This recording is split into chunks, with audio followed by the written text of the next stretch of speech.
Hi there, good morning. It's Glen Gower, and this morning I am at Village Square Park. There's a little bit of activity happening behind me. I'll tell you about that in just a moment.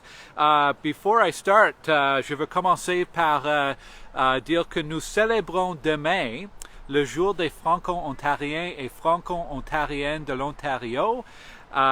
C'est une opportunité de célébrer la riche histoire de la patrimoine francophone on Ontario. So tomorrow is Franco-Ontarian Day, a great opportunity to celebrate the rich heritage of the French language here in Ontario. So I'm going to tell you about some upcoming events first today. I'm going to tell you some city updates, city hall updates and local updates, and then some election updates. So 1, 2, 3. First of all, some local event updates. I'm here this morning at Village Square Park because the vendors here are just getting set up for the Butter Tart Festival. This is the first ever Butter Tart Festival here in Stittsville. I know a lot of people are excited about this. It runs from 10 a.m. to 3 p.m. here at Village Square Park, corner of Abbott Street and Stittsville Main, anchored at the barn over there. And it's the organizers who do the weekly Sunday market who are here today to do that. So 10 a.m. to 3 p.m. Butter Tart Festival at Village Square Park. And that's not all happening today. If you like food festivals, over at the market at Holy Spirit Parish from 10 to 3, there is an apple festival. So that's on Shea Road, across from Sacred Heart, across from the Rec Center. 10 a.m. to 3 p.m. an apple festival. And at both events, lots of food, lots of vendors, lots of prizes and fun and events. So check both of those out. You can go to both of them. You could probably walk between both of them. Actually, it's about a 10 or 15 minute walk to get between the two. So lots going on today. Some other events coming up. This week is the start of the Rotary Club International Film Series. You can find more information by going to the Stittsville Rotary Club webpage. You can Google that and get more info there. September 28th is the first Friendship Club Luncheon in quite a while. They had to go on pause during the pandemic, but they are back. The Friendship Club is a great organization that organizes social events for older adults in our community.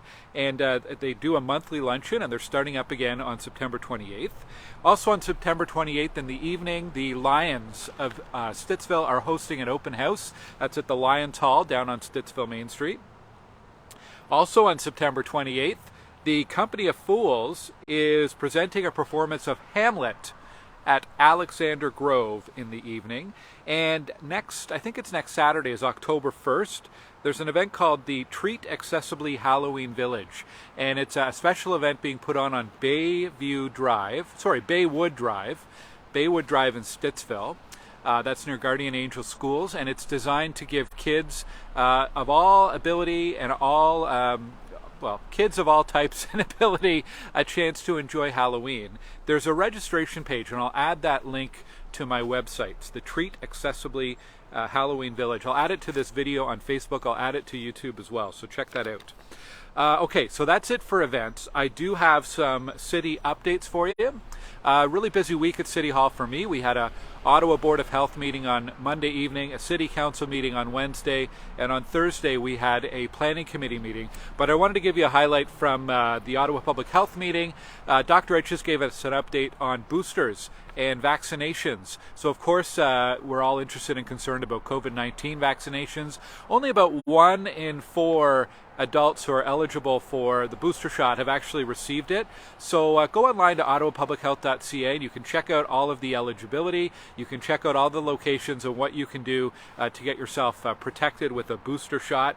And then we're also getting into the fall season where we do flu shots. There's also monkeypox vaccinations. And for parents of young children, there's also some concern about kids who have not received all of their early shots. From between when they are born to when they go to school. We believe that there's some kids who have not received all their vaccinations. So check with your family doctor or check with Ottawa Public Health for more information on that. Here on Stittsville Main Street, it started last week. It's going to continue this week. There's replacement of the decorative street lights. It's one of the first phases of our renewal of Stittsville Main Street. So expect a few lane closures and delays over the next week or two as they complete the installation of the lights. On Abbott Street, right down here, they've finished the paving and just have a little bit of wrap-up work, but the most disruptive work is finished.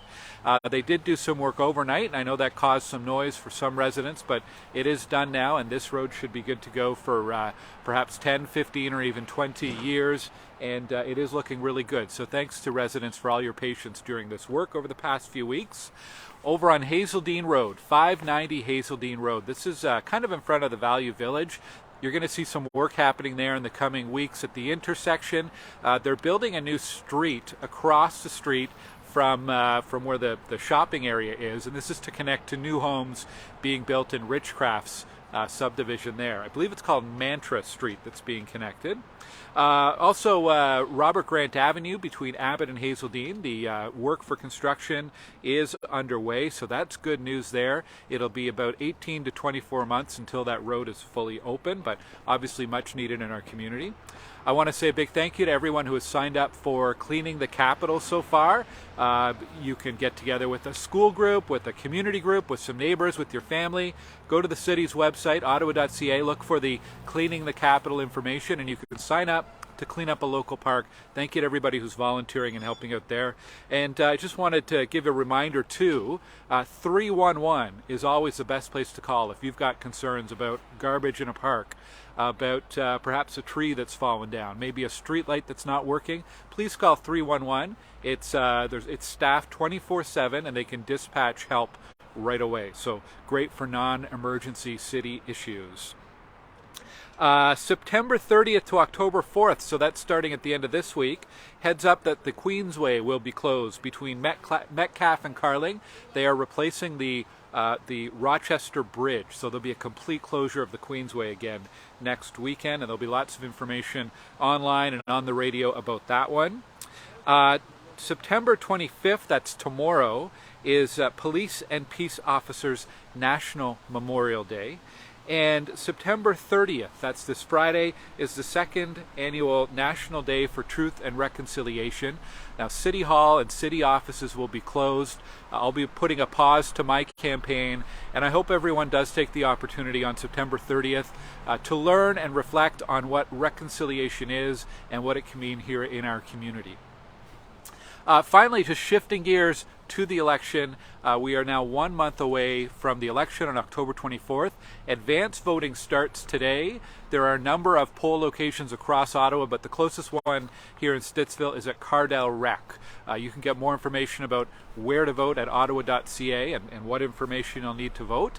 And 3 ways you can help for my campaign if you'd like to. One is to become a volunteer. Last weekend we welcomed our 78th volunteer to the campaign team. So thank you so much to all of my volunteers, residents in the community who are helping out. It's incredible.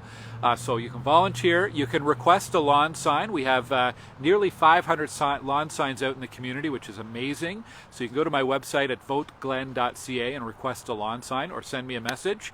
And the third way that you can help is by making a campaign contribution. I'm not taking contributions from home builders and developers, so contributions from regular people in the community are super important to help to fund all of the flyers and signs and all of the other administrative things that go into running a campaign. Thank you to everyone for your support. This weekend we're going to reach 9,000 people. So 9,000 doors knocked or flyers delivered, and that's all done by volunteers. Thank you to everyone who's taken the time to answer your door and share your feedback and your questions. I've really enjoyed meeting you over the last few months, and more to come. We're just over halfway. So hope to see you soon around the neighborhood. Maybe I'll see you later on here at the Butter Tart Festival or at the Apple Festival. Thank you for watching, and I'll talk to you again next week. Take care.